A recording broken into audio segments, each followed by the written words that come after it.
우리가 지금까지 계시록을 1장에서부터 10장까지 보면서 성경을 볼 때마다 여러분들의 말씀을 나눌 때에 이미 그렇게 보시고 계셨을 겁니다만은 오늘 우리가 11장 1절에서부터 13절까지 읽었을 때에 오늘 먼저 드리는 말씀의 첫 번째 주제는 우리 한번 따라하겠습니다. 두 증인. 오늘 여기에 첫 번째 나오는 중요한 것이 두 증인입니다. 그러면 두 증인이 누구냐 이거예요. 두 증인이 무엇을 말하냐 이거예요. 너무너무 중요한 말씀이죠. 대체 두 증인이 누구냐 이거예요. 성경의 해석이 이것 때문에 여러분들은 잘 모르겠지만 말씀을 공부하는 목사로서 너무너무 많은 해석이 나오고 다양한 해석에서 그치는 게 아니라 결과와 과정이 전혀 다른 길로 간다는 사실이에요. 이미 계시록은 여러 군데에 그런 표현들이 많이 있었어요. 그런데 먼저 우리가 이 말씀을 받는 요한과 그 시대의 사람들을 본다면은 이 사람들이 이것을 듣고 보면서 전혀 이해도 못하는 말씀인데, 안 그래도 지금 로마 황제에 의한 고난과 박해 때문에 살아가기가 너무 힘든데 하나님 말씀대로 붙들고 살아가는 에베소 교회, 스무나 교회, 빌라델피아 모든 교회 성도들이, 흩어져 있는 모든 주의 백성들이 살아가는 삶 자체가 너무 힘든데 하나님께서 요한을 통해서 말씀을 주셨다고 하면서 그 말씀을 읽었는데 전혀 모르고 있다면 더 힘든 거예요. 그거는 그렇지 않겠어요? 알지도 못하고 이해하지도 못하는 말씀을 받아가지고 있으면 더 힘든 거예요. 더 깝깝한 거예요. 더 궁금한 거예요. 그러나 그때 역사적으로 들어가 보면은 요한뿐만이 아니라 이 말씀하던 요한과 그때 요한이 적어서 모든 성도들에게 적어서 보냈을 때에 이 편지를 읽은 성도들은 눈물을 흘렸고, 성도들은 낙심 속에서 다시 소망을 가졌고, 환난과 핍박 속에서도 담대하게 승리의 삶을 나아갔다는 거예요. 할렐루야. 그래서 그들은 당당하게 운영 경기장에 끌려갔습니다. 사자의 밥들이 되었어요. 그들의 얼굴은 그런 상황 속에서도 빛이 났어요. 광채가 났어요. 두려움이 없는 거예요. 오히려 그 사람들을, 성도들을 죽이고자 하는 그 로마 병사들이, 권력자들이 더 두려움을 당한 거예요. 어떻게 이런 일이 일어날 수 있었느냐? 주님께서 요한에게 주신 말씀 때문이지요. 그 말씀이 그들의 진리가 되었고 그 말씀이 그들에게 생명으로 역사했기 때문이지요. 할렐루야.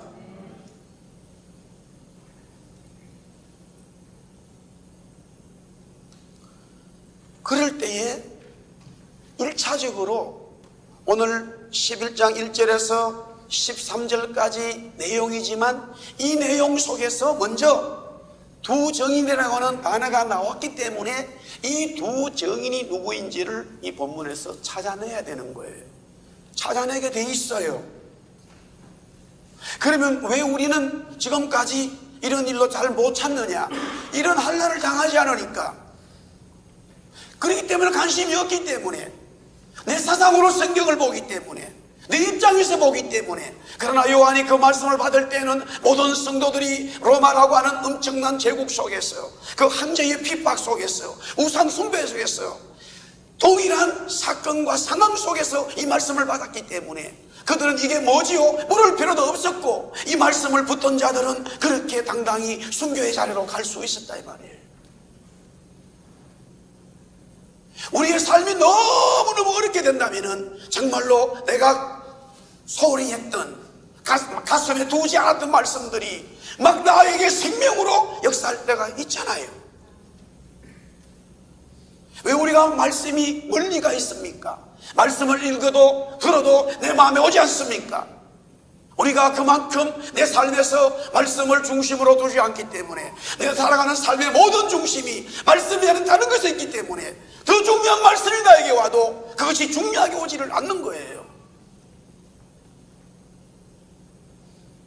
우리가 이 땅에서 캐나다 사람으로 삽니다마는 캐네디언 시민권을 가지고 있다 하더라도 만약에 우리 버나비에 아니면 밴쿠버의 큰 농장에 가게 되면은 온 세상의 나라의 국기들이 쫙 흔들릴 때에 내가 여러분들이 캐나다 시민권을 가지고 있더라도 캐나다 국기가 먼저 보이지 않아요. 뭐가 먼저 보입니까? 대한민국 국기 먼저 보여요. 그 다음에 캐나다 보인다고. 그런데 곤란할 때가 있어요. 대한민국하고 캐나다하고 동계올림픽이 이제 이번에도 또 붙은다고 여자들끼리 그때 곤란하더라고요. 나는 솔직히 우리 아들한테 그랬어요. 나는 대한민국이다 그러니까 자기는 고개를 까딱까딱 하더라고요. 우리의 삶에 말씀이 중심으로 있지 않기 때문에 읽어도 헛되게 보는 거예요. 두 번째, 그러면서 요한계시록 전체에서 계속적으로 그림으로 환상으로 묵시적으로 요한에게 보여주었기 때문에 우리는 1장에서부터 읽으면서 11장의 두 정인이 뭔지를 안과 동시에 더 확실하게 이해가 되고, 그리고 또 우리는 감사한 것은 창세기부터 모든 성경을 마음 놓고 볼 수 있는 이와 같은 자유와 책이 있단 말이에요. 그래서 우리 한번 따라하겠습니다. 성경의 문제는, 말씀의 문제는 하나님의 말씀으로 풀으면 된다. 할렐루야. 그게 원칙입니다. 내 경험 아니에요. 또 사상도 아니에요. 무슨 주의도 아니에요. 성경은 하나님의 말씀으로 풀어가면 답이 너무 쉽게 보입니다. 저는 개인적으로 하나님께서 어릴 때부터 참 이 성경에 대한 관심을 많이 두게 됐어요. 그래서 늘 이 생각을 했어요. 어떤 어려운 문제들이 성경 속에 단어라든가 상황이 나오면 다른 것보다 성경에서 반드시 쓸 것이다, 이런 습성을 가지게 됐어요. 당연하죠. 자, 오늘 먼저 여러분들에게 질문을 던집니다. 첫 번째, 오늘 이 문제 해결하고 다음 주에는 이제 숫자에 대한 개념을 설명할 것입니다. 오늘 여기에 나오는 두 정의는 누구인가 이거예요. 오늘 3절에 보니까 내가 나의 두 정인에게 건세를 주리니 그들이 굵은 베옷을 입고 1260일을 예언하리라. 여기에 두 정인이 누구냐 이 말이에요. 그런데 이 두 정인을 얘기하기에 앞서서 1절에서부터 2절에 보니까 하나님 주님께서 요한에게 지팡이 같던 갈대, 즉 잡니다, 자를 주면서 성전과 제단과 그 안에서 경배하는 자들은 청량하고 성전 바깥 마당에 있는 그곳에는 청량하지 마라. 그러면서 내가 나의 두 정인에게 권세를 주었다, 이렇게 설명한 거예요. 다시 여러분에게 질문을 던지고요, 정인 두 정인은 누구냐 이 말이에요. 먼저 이 두 정인을 풀어가는 것은 오늘 본문에서 풀자 그랬어요. 먼저. 그런데 본문에 바로 답이 나옵니다. 몇 절에 있습니까? 4절에 바로 이어서 나옵니다. 우리 한번 4절 말씀 읽어보겠습니다. 시작. 그들은 이 땅의 주 앞에 서 있는 두 감람나무와 두 촛대니, 바로 그들 대명사로 받았어요. 두 정인이니까 주 위트니스가 대명사로 받아서 그들은 그 두 정인은 누구냐? 두 감람나무와 두 촛대다라고 말했습니다.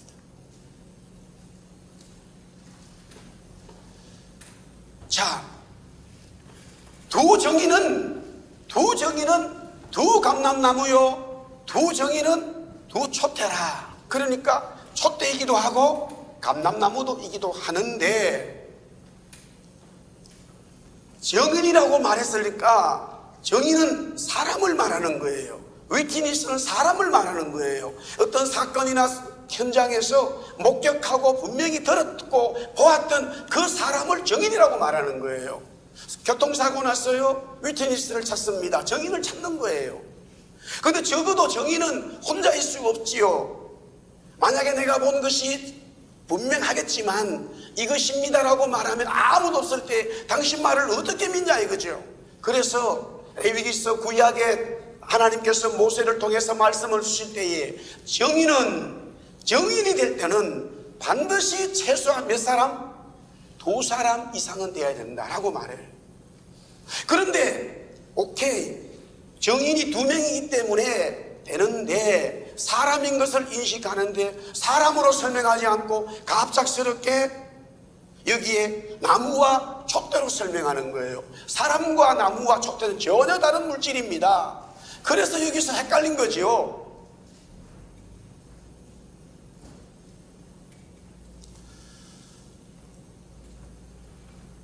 요한계시록 1장 20절 말씀을 우리 한번 같이 보겠습니다.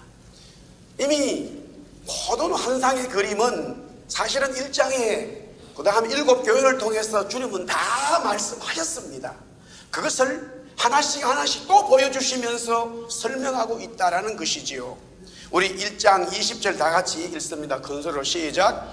네가 본 것은 내 오른손에 7별의 비밀과 또 7금 촛대라. 7별은 7교회의 사자요 7촛대는 7교회니라.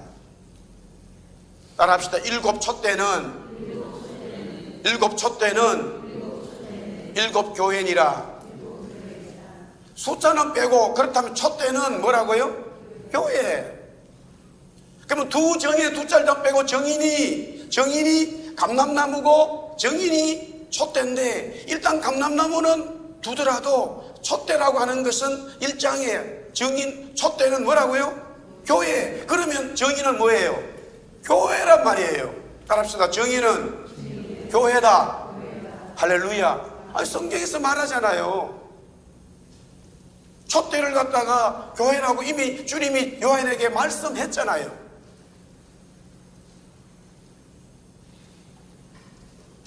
아멘. 네. 자, 먼저 오늘 여기 계시록 말씀에서 먼저 설명을 드리고, 그 다음에 이것은 사실 스가랴 말씀과 연결이 되어지는데, 우리가 이제 스가랴 말씀을 지금 우리가 아침에 또 묵상하는데, 오늘이 여러분들 몇 장인지 아십니까? 오늘 스가랴 말씀이 오늘 2장이지요. 그죠? 네. 그래서 2장, 3장, 4장에 지금 이 공교롭게도 오늘 11장 말씀이 스가랴에서는 펼쳐져 있어요. 그래서 거기에 오늘 우리 찬양대가 거룩한 성을 찬양했는데, 스가랴 보고 하나님께서 예루살렘 성을 청량하라는 거예요. 청량하면서 거기 보니까 이제 스가랴에게 두 감람나무와 촛대를 설명하고 있어요. 근데 먼저 이 스가랴 말씀을 보기 전에 오늘 이 계시록 문제 안에서 두 정인이 나오는데, 정인은 사람인데 하나님 주님은 요한에게 감람나무와 촛대로 보여주시는데, 그렇다 하더라도 이미 요한은 감람나무는 뭐지 질문을 던지지 않았어요. 스가랴는 주님께서 감람나무와 두 감람나무와 촛대를 보여주니까 주님 저게 뭐지요? 라고 물었는데, 요한은 지금 묻지 않아요. 왜? 이미 1장에 촛대는 뭐라고요? 교회라고 알려줬기 때문에, 보여줬기 때문에, 알고 있으니까. 그래서 묻지 않고 계속 주님이 천사가 설명하는 것을 듣고 있는 거예요. 다시 말합니다. 정의는 교회다. 할렐루야.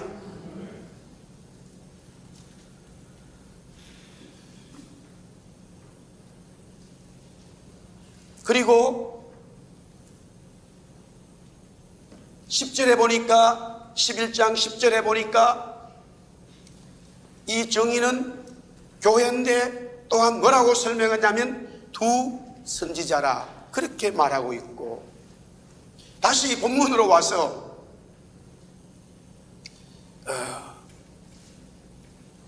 6절 우리 말씀 같이 한번 보겠습니다. 11장 6절요. 11장 6절 한번 다 같이 읽어보겠습니다. 시작.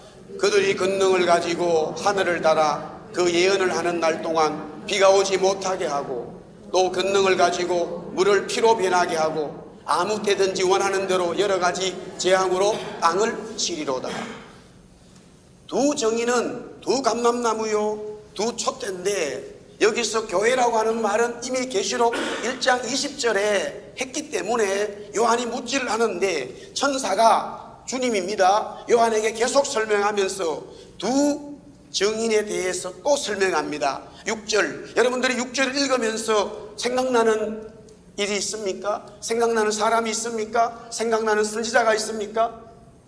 6절 읽으면서요, 예, 첫째 보니까 비가 오는 것에 대해서 말합니다.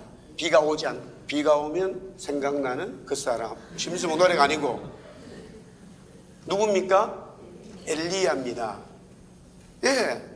그 다음에 두 번째 16절에서요, 첫째 엘리야예요. 그 다음에 두 번째 6절에 물을 가지고 피로 변하게 하고, 아무 데든지 땅을 치니까 재앙에 땅이 나타났다. 땅에 재앙이 나타난 누구를 말합니까?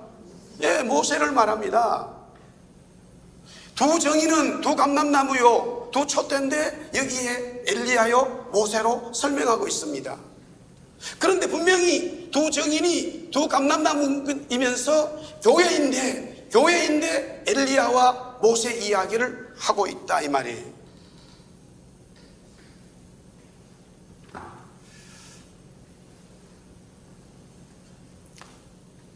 우리 스가랴 말씀 우리 같이 한번 보겠습니다. 4장을 우리 한번 펴주시고요. 조금 여기 지금 너무 11장이 너무너무 중요하기 때문에 여러분들 오늘 처음 오셔서 말씀을 봅니다만은 다음 주 계속 보고요 하면서 이것을 말씀을 정확하게 여러분들 기억하시고 보시고 또 말씀을 붙드시기를 주의 이름으로 축복합니다. 자, 우리 스가랴 4장 보겠습니다. 4장 1절에서부터 쭉 나오는데요, 거기에 보면은 4장 말씀에 스가랴가, 보세요, 제가 설명드립니다. 성경을 보시면서요, 스가랴가 하나님으로부터 환상을 보게 되는데, 이 요한처럼 묵시적인 말씀을 받게 되어집니다. 여기에 등잔과 촛대입니다. 촛대와 이 두 감람나무를 보게 되는 거예요. 우리 한번 그림 한번 띄워주십시오. 이게 바로 이제 스가랴가 본 것을 누가 이렇게 그림으로 그려놓은 거예요. 양쪽에 감람나무 두 개가 있습니다. 그 사이에 촛대가 있는 거예요. 여기 촛대는 두루께는 나오지는 않았어요. 그렇지만은 촛대가 있는데, 신기한 것은 모세의 성전에 있었던 촛대와는 조금 달라요. 조금 다른 거예요. 그러나 전체 성경의 맥락은 이미 우리는 무엇 때문에 이렇게 되어 있는지를 보면 다 알게 되어져 있는데요, 이 촛대에 불이 밝혀져 있어요. 그런데 그 불이 꺼지지를 않습니다. 모세를 통해서 주신 성막에는요, 성전에는 반드시 그 불을, 촛대의 불을 누가, 이 제사장이 끄트리면 안 돼요. 아시겠어요? 그래서 항상 기름을 채워 넣어야 됩니다. 마찬가지로 빵도 진설병이라 그러죠. 우리 한문으로 빵을 갖다가 항상 올려놔야 돼요. 근데 그 빵이 너무 딱딱해지면 다시 바꿔놓는 거예요. 그래서 다윗이 전쟁을 하다가 배가 고파 가서 먹는 그런 경험이 있는 거지요, 성전에. 그런데 여기에 스가랴에게 보여주신 이 촛대는 사람이 가서 기름을 넣는 게 아니라 두 감람나무를 보여주시면서 두 감람나무에서 관을 만들어 가지고 그 촛대의 잔에다가 기름이, 감람나무 올리브 기름이 계속적으로 떨어지게 만들어요. 그리고는 불을 붙여 놓으니까 불이 꺼지질 않는 거죠. 그 그림을 지금 스가랴에게 보여준 거예요. 그러면 왜 스가랴에게 이런 환상이 요한계시록에 나와 있는 요한과 동일하게 나왔느냐? 지금 상황이 동일한 거예요. 스가랴가 하나님으로부터 말씀을 받았을 때는요, 바벨론 포로가 끝나고 난 다음에 16년이 지나요. 그래서 1차적으로 포로 5만 명이 자기의 삶을 다 포기하고 예루살렘으로 돌아왔습니다. 제가 금요일 말씀을 전했습니다마는 다 흩어졌던 사람들 중에 1차적으로 5만 명이 하나님의 말씀을 듣고 예루살렘으로 고향으로 옵니다.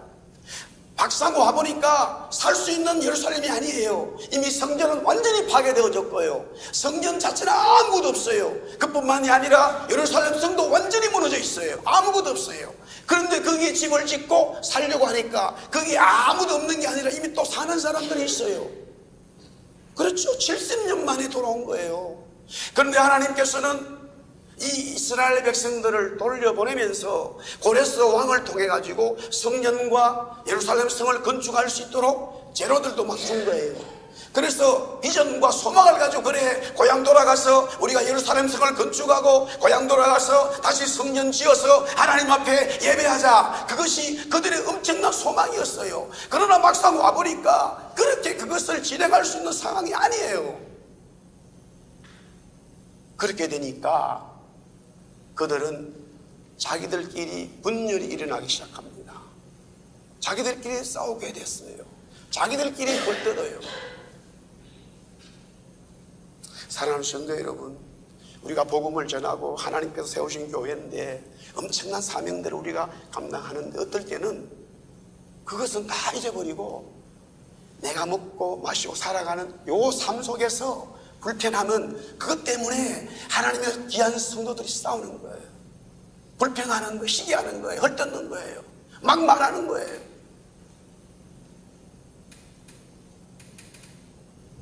이때 하나님은 스가랴에게 말씀하셔서, 스가랴야, 지금 16년이 지났지만은 이 돌아온 내 백성들에게 너가 이 말씀을 전해라. 조상들의 제약에서 떠나고 지금 너희들의 그 모든 것들을 떠나고 내가 주는 말씀을 받고 새 소망으로 예루살렘 성전을 건축하고 예루살렘 성을 건축하여 나에게 예배하라. 내가 그렇게 하리라 하면서 환상들을 묵시적으로 주시는 중에 8개가 있어요. 스가랴는 그 중에 오늘 이 말씀이 있는 거예요.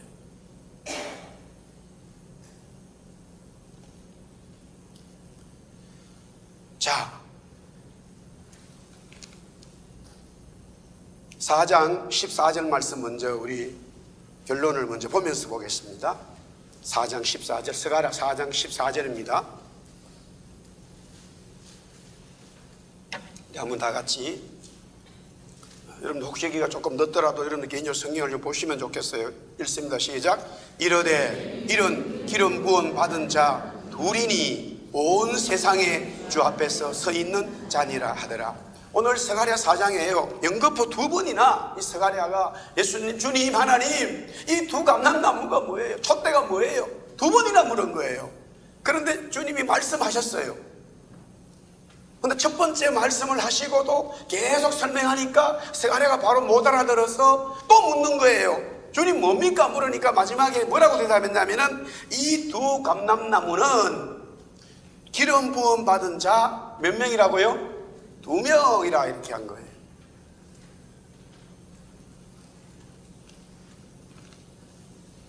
자, 기름 부음을 받았다는 것은요, 기름 부음을 받은 자라고 하는 것은 구약의 세 종류의 직분자들이 반드시 기름 부음을 받았어요. 왕이 받지요, 선지자가 받지요, 제사장이 받았습니다. 그런데 여기에 스가랴에게 1차적으로 주시는 말씀, 두 감람나무, 두 기름 부음을 받은 자는 누구냐? 스가랴에서는 오늘 4장에는 한 사람을 먼저 4장에 설명을 했어요. 4장에 한 사람을 기름 부음 받은 자로 설명을 했습니다. 그 한 사람이 누구냐? 스룹바벨이에요. 스룹바벨은 뭐냐? 그 시대의 왕이었습니다. 포로로 귀환한 유다의 왕이었어요.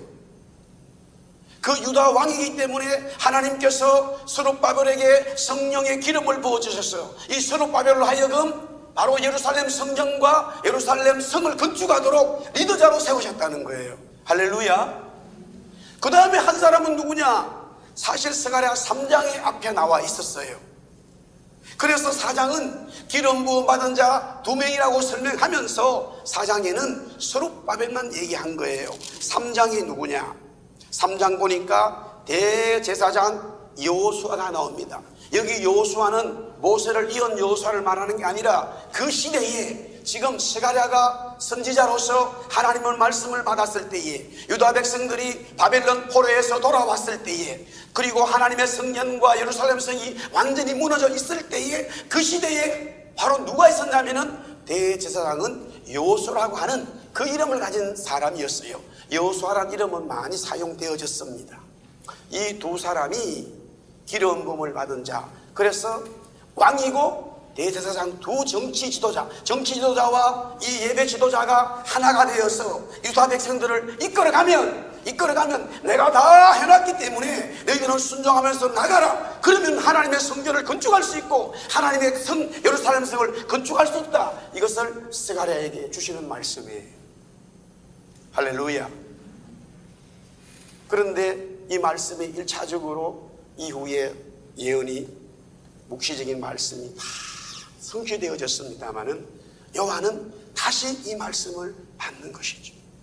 그래서 스가랴 2장에 보면은 예루살렘 성을 청량하는 게 나오고, 여기에 계시록 11장에도 요한이 예루살렘 성을 청량하는 게 나오고, 그리고 난 다음에 두 정인이 계속적으로 여기서 설명이 되어지고 있다라는 것입니다.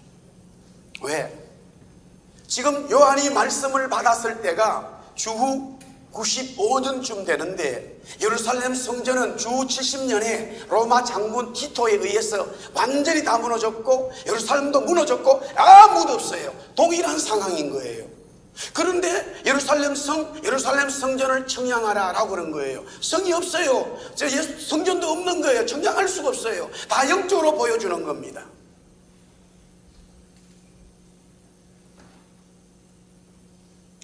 자, 그 정도로 우리가 스가랴 말씀을 보고요, 다시 11장으로 와가지고요, 다음 주 계속되기 때문에 조금 더 분명해질 것입니다.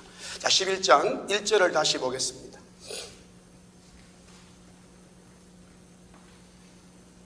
우리 11장 1절 다시 말씀, 계시록 1장 한 번 더 읽습니다. 같이 시작. 또 내게 지팡이 같은 갈대를 주며 말하기를, 일어나서 하나님의 성전과 제단과 그 안에서 경배하는 자들을 청량하되. 자, 두 정의는 두 감람나무고 두 정의는 촉대인데 바로 교회라라고 요한은 알았습니다.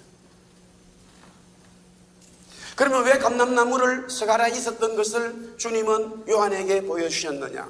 그때의 감람나무 지도자는 수룹바벨과 그 다음에 이 여호수아지만은 제사장, 이들이 앞에 정인이 되어서 이스라엘 백성들 이끌음으로써 하나님의 성전을 세우고 하나님의 성을 세움으로써 하나님의 나라를 만들어가는 그 교회, 이스라엘 교회를 말씀하고 있는 거였어요.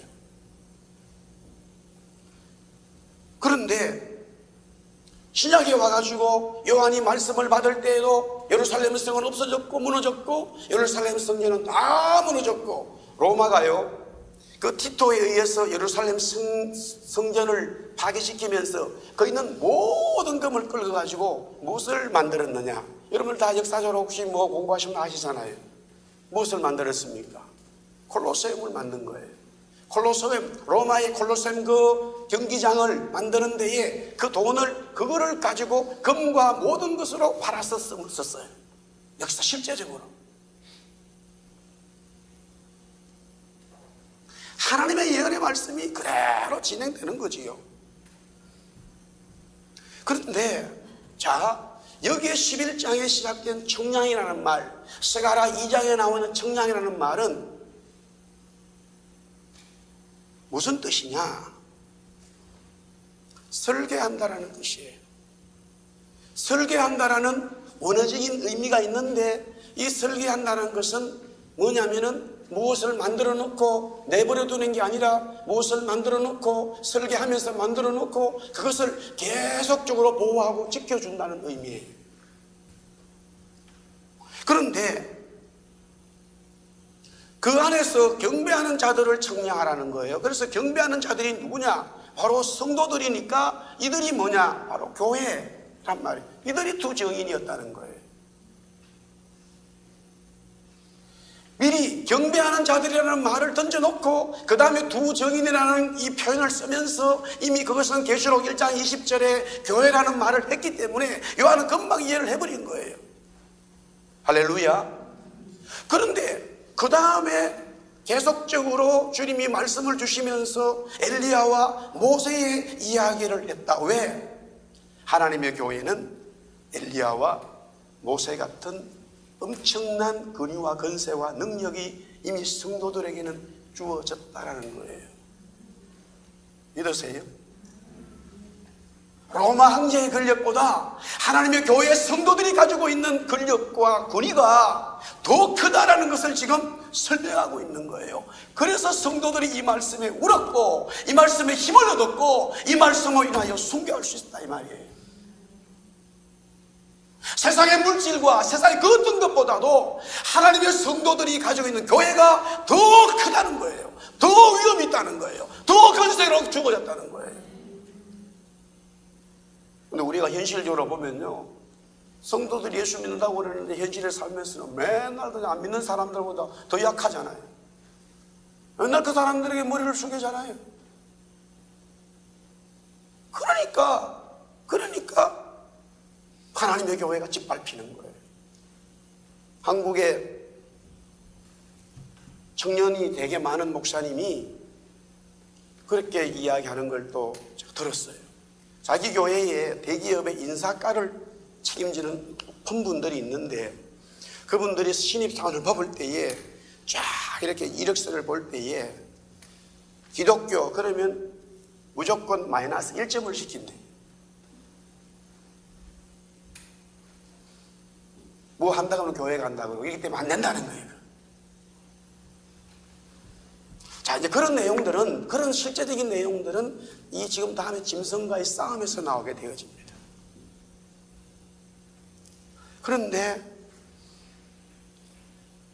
그 경배하는 자들이 어디에 있냐면 하나님의 성전과 제단 안에 있습니다. 다시 봅니다. 경배하는 자들이 어디 있다고요? 하나님의 성전과 제단과 그 안에 있는 자들. 여기서 성전이라고 하는 의미는 성전 전체를 다 말하지만 이 원어적인 의미는 대제사장이 활동하는 무대예요. 활동할 수 있는 공간이 어디냐? 바로 성소와 지금 지성소를 말하고, 그러면 바깥 뜰에서도 바로 뜰에서도 활동할 수 있어요. 그 뜰은 뭐예요? 거기에는 뭐가 있습니까? 뜰에는 제단이 있습니다. 그래서 제단을 따로 얘기한 거예요. 자, 그러면 왜 그런 말씀을 했느냐? 여기 성소, 하나님의 성전, 하나님의 성소라고 하는 것은, 하나님의 성전은 성소와 지성소인데 그 안에 있는, 그 안에서 경배하는 자들, 하나님의 성소와 지성소 안에서 경배하는 자들, 하나님의 성소, 지성소는 뭡니까? 바로 그리스도지요. 자, 그러면 그래 어떻게 해서 그리스도가 믿어져서 경배하는 자들이 되는가? 그리스도는 제단에서 자기의 피를 쏟아냈습니다. 여기에 보니까 제단, 그러니까 하나님의 성소와 제단. 그런데 하나님의 성소와 지성소에 들어가려면 반드시 제사장은 제단에서 양이나 소를 잡아야 됩니다. 염소를 잡아서 자신의 죄도 회개하고 그 다음에 백성의 죄를 회개하고 반드시 제사를 드리고 그 다음에 규례에 따라서 성소에 들어가고 대제사장은 1년에 한 번 지성소로 들어가게 되어 있습니다. 그러나 그리스도의 죽음으로 인하여 그와 같은 모든 제사는 사라진 거죠. 우리가 하나님 안에, 주님 안에 있습니다. 예, 맞아요. 그 주님 안이 구체적으로 뭐냐? 십자가 안에 있어야 된다 이 말이에요. 믿으시면 아멘. 우리 많은 그리스도인들이 착각하는 게 뭐냐면 내가 예수 믿고 예수님 안에 있다라고 고백하는데 십자가 안에 있는 걸 싫어해요. 다 영광 속에만 있으려고 그래요. 대우받으려는 속에만 있으려고 그래요. 인정받으려는 속에만 있으려고 그래요. 경배하는 자, 정인들은 하나님을 경배하고 그리스도를 경배하는 자는 하나님의 성전과 이 제단 안에 있다는 것은 그리스도 안에 있음과 동시에 그 그리스도의 십자가 안에 있음을 말하는 거예요. 할렐루야. 그렇죠.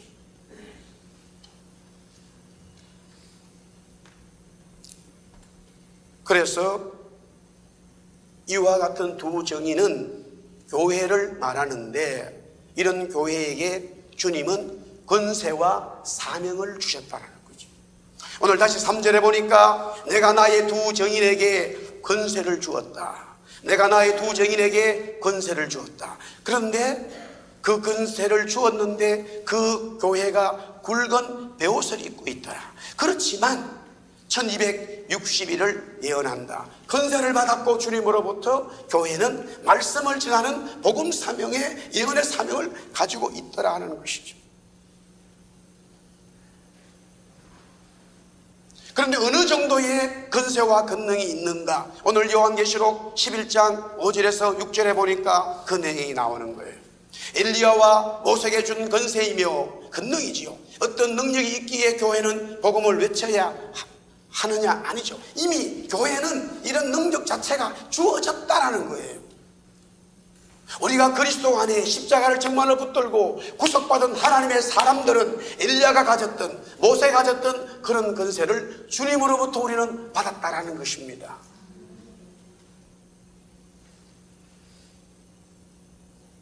그렇지만 오늘 여기 보니까 그 정인들이 교회가 베옷을 입고 있어요.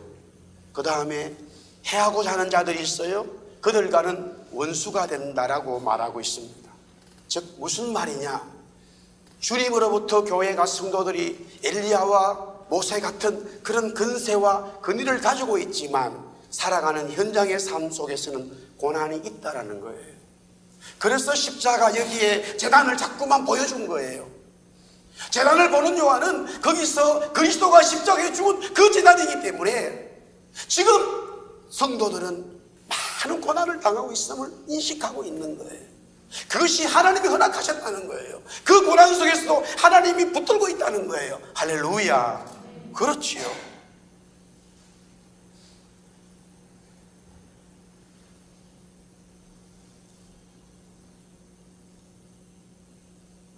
그래서 이제 이 정인이라는 말이 나오면서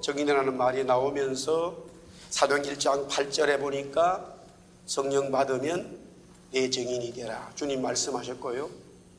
누가복음 24장 48절, 우리 이 말씀 한번 보면 좋겠네요. 누가복음 24장 48절. 누가는 사도행전을 같이 기록한 자인데요, 이렇게 말합니다. 우리 한번 따라합시다. 너희는 이 모든 일에 정인이라. 교회를 말하는, 성도를 말하는 그리스도의 정인입니다. 그리스도의 정인들은 주님이 주신 엄청난 권위와 권세가 있지만 굵은 베옷을 입고 살아야 된다. 뭐냐? 이 땅에서 고난 속에서 살 수 있다라는 거예요. 그러니까 오늘날 성도들이 예수 믿으면 고난이 없기를 바라는 그런 기도, 그런 삶을 외치기 때문에 실제 성경의 진리와는 맞지 않는 거예요. 거기에 성령님이 역사하지 않는 거예요. 성령님의 마음이 아픈 거예요. 우리가 이 땅에서 살아가면서 정말로 저와 여러분이 그리스도를 영접했다면, 십자가의 죽으심으로 저와 여러분의 죄가 예수님으로 말미암아 구원받았다면 우리는 하나님의 자녀가 되고 교회가 되고 하나님으로부터 인치심을 받은 자로 정인으로 사는데, 그 정인에게는 굵은 베옷이 있다 이 말이에요. 우리 교회가 하나님의 교회라면은 굵은 베옷을 입고 있다라는 것을 인식해야 됩니다. 그런데 믿음이 떨어지고 신앙이 떨어지고 말씀이 떨어지면 굵은 베옷을 보면 어떻게 되느냐? 같이 하나님의 성도들끼리 비난한단 말이에요. 심판한단 말이에요. 판단한단 말이에요. 당신이 최신앙을 잘 못하니까 이런 일이 왔다고. 그런 마음이 말을 하지 않아도 마음속에 닦아지는 거예요. 우리의 굵은 베옷은 성도로서 당연히 가지고 있는 거예요. 고난은 우리에 있는 거예요. 고난을 두려워할 이유 없어요. 고난이 있는 거예요. 사랑하는 성도 여러분, 할렐루야. 그러나 우리 주님은 결국에는 승리하도록 우리를 만들어 주겠다는 거예요. 믿으시면 아멘. 예, 이것이 정인이라는 말이죠.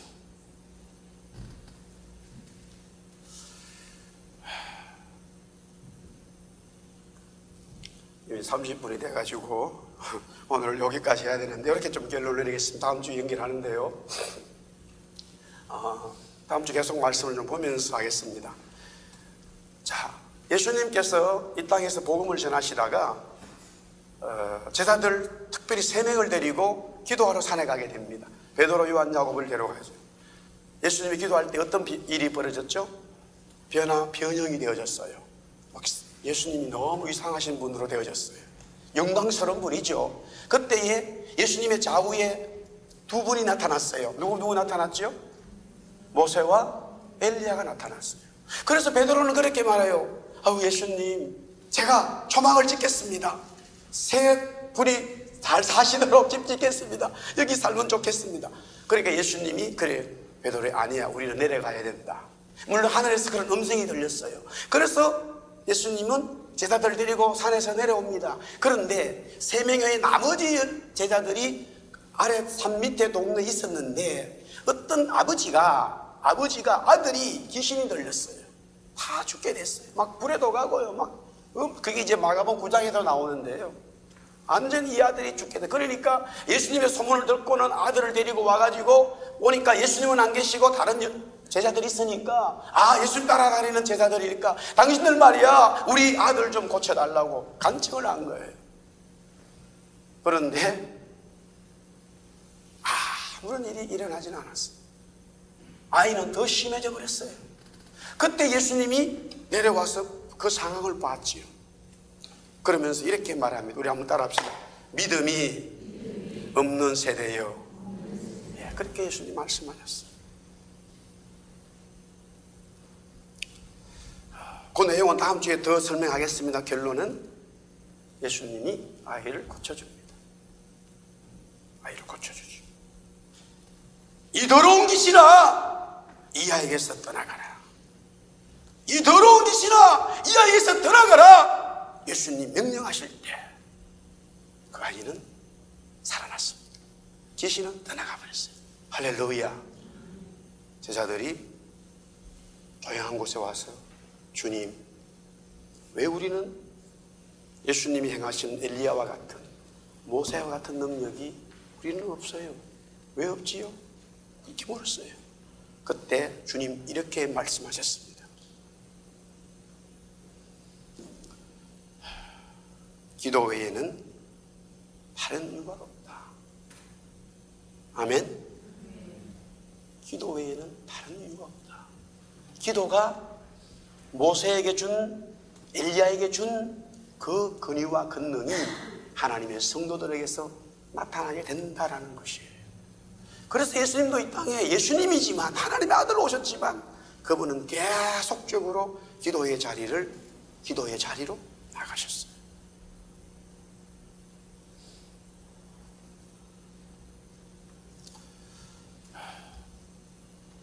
하나님은 우리에게 은혜를 주시는 분인 줄 믿습니다. 그래서 우리는 구원을 받았어요.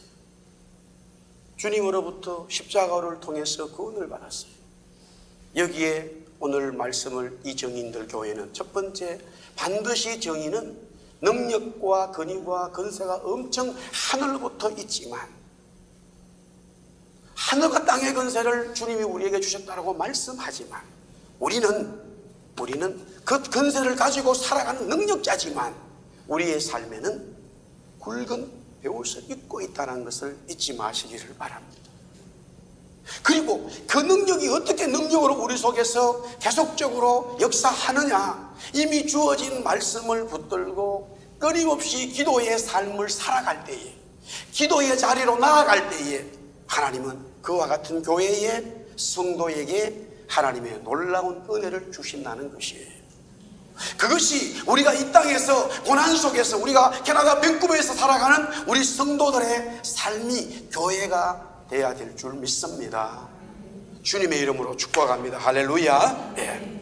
자, 우리 다 일어나서 우리 한번 찬송하겠습니다.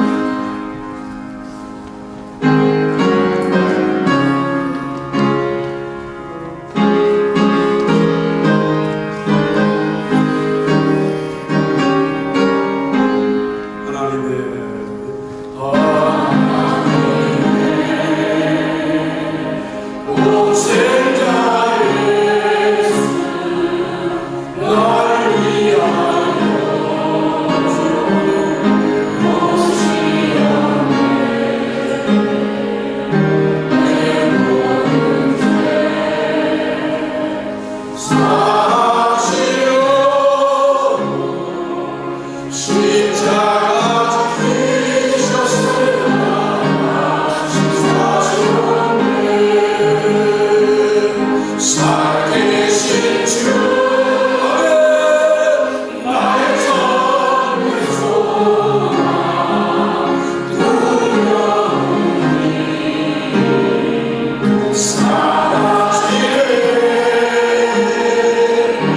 사랑